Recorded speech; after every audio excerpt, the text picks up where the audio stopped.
Symbole de liberté et puissance du pays, le passage sous le drapeau demande sacrifice. C'est choisir de vivre au service de la nation.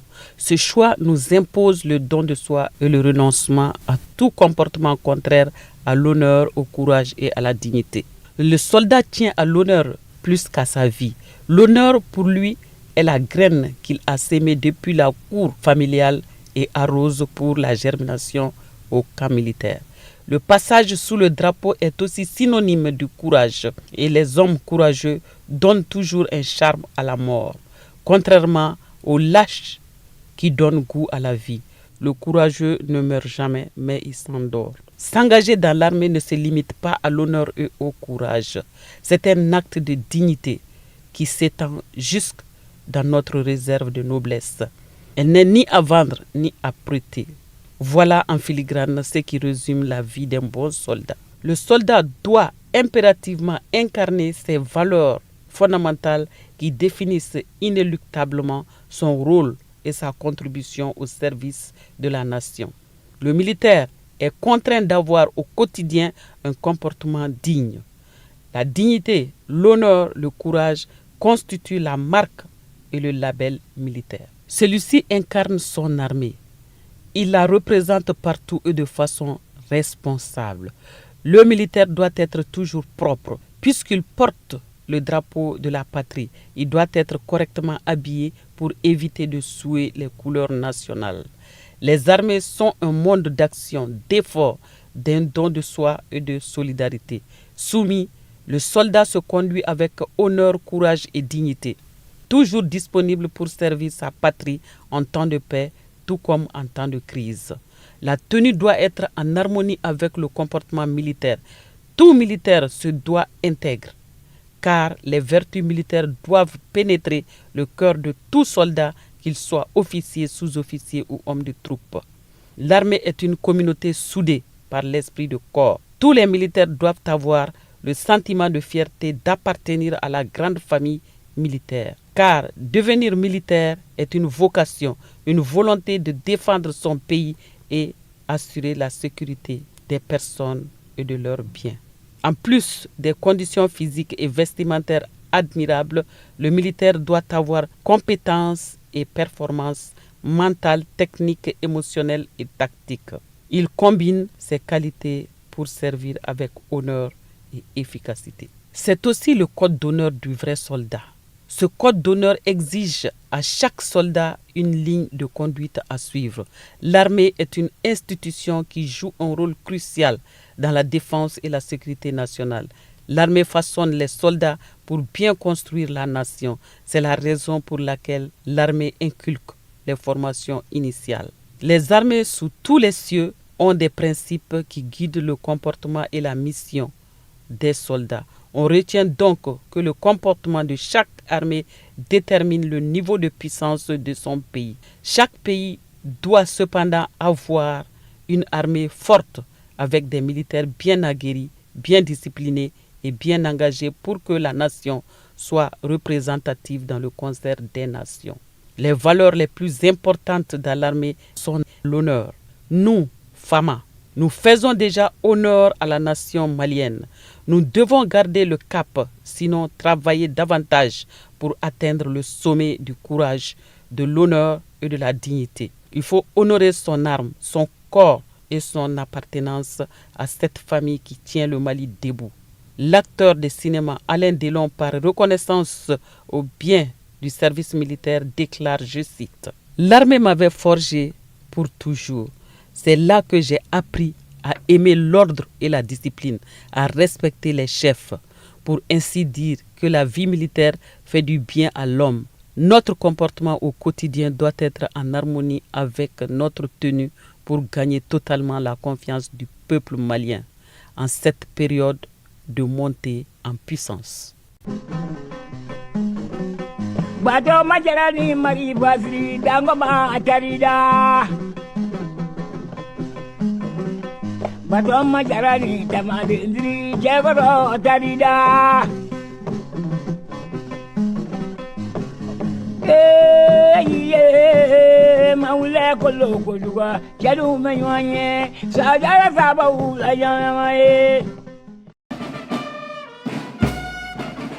Toutes les écoles militaires du Mali se sont retrouvées à Koulikoro pour un exercice militaire d'envergure dénommé Megetan 2. C'est l'occasion pour les hommes de mettre en pratique ce qu'ils ont pu apprendre lors de leur formation théorique dans les salles de classe. On en sait plus avec Alassane Amadou.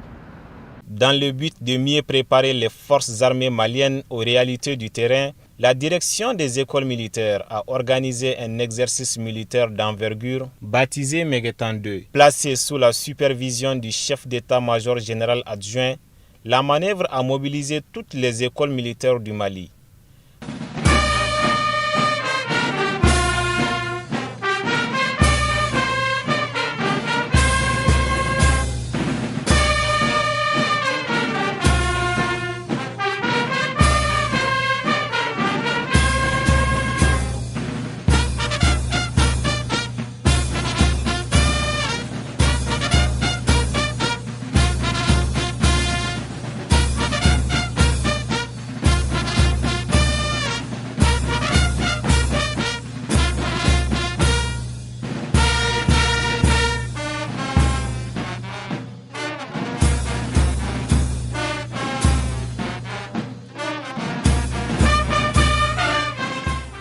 Pendant une semaine, les FAMA venus de Kati et de Koulikoro, en plus des écoles militaires, ont opéré de manière coordonnée sur plusieurs villages et localités de la région de Koulikoro.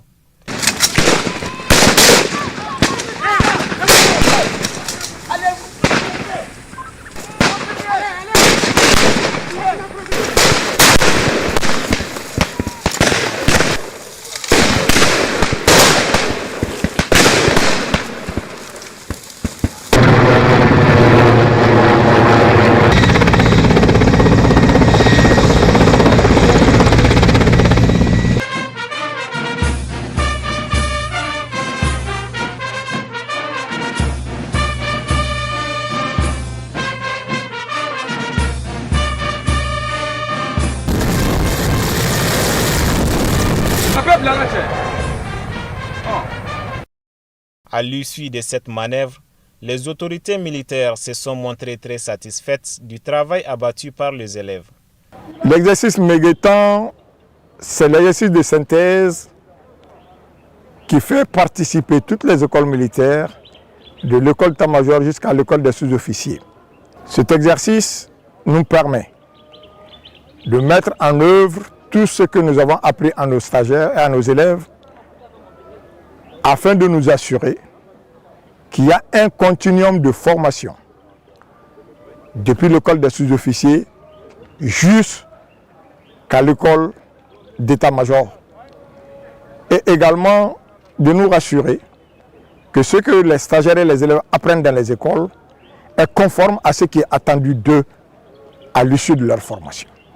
La détermination, l'abnégation et surtout le professionnalisme des élèves officiers et sous-officiers ont également été appréciés à leur juste valeur par l'adjoint au chef d'état-major général. Ce que nous avons vu est très bon, dans la mesure où, avec l'expertise que nous avons aujourd'hui, nous pouvons nous préparer pour le Megetan 3 l'année prochaine, qui sera un exercice de niveau de secteur. Donc, tous les moyens du GTA ont pu être envoyés à Koulikoro pour pouvoir dérouler cet exercice. Des questions-réponses ont été données, mais d'ores déjà, nous pouvons dire félicitations à tous les commandants écoles sous le commandement de la direction des écoles militaires. Parce que l'appréciation des situations, les points de situation, jusqu'à l'effort, confirme encore une fois que nous pouvons faire mieux et aller de l'avant. Nous sommes très contents aujourd'hui de venir voir cet exercice. À chaque niveau de commandement, nous avons pu apprécier, évaluer du niveau chef d'équipe, chef de groupe, chef de section et surtout d'un PC de brigade. Ensuite, un PC de GTA, de sous-GTA. Donc au niveau de l'état-major, le travail a été très bien fait, on a pu apprécier. Et sur le terrain, le déroulement des actions, des activités, nous pouvons dire que les élèves ont appris quelque chose. ils sont prêts à tous les niveaux. Je vais dire en français facile que les élèves de l'école des sous-officiers sont aptes aujourd'hui à être des chefs de groupe. Ceux de l'EMIA, des chefs de section et adjoints chefs de section. Ceux qui sont dans les CFCI, ils peuvent commander des sous-GTIA.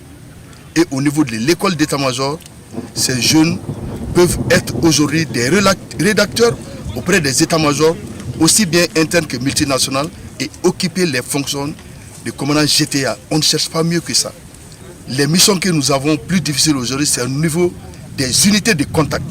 Aujourd'hui, nous pouvons dire que les futurs chefs de groupe venant de l'école des souvenirs, chefs de section venant de l'EMIA et du futur commandant de compagnie sont déjà outillés pour pouvoir faire face aux missions qui les attendent. L'exercice Megetan 2 a pris fin par la remise d'un important lot de kits alimentaires aux habitants du village de Sirakola, situé à une cinquantaine de kilomètres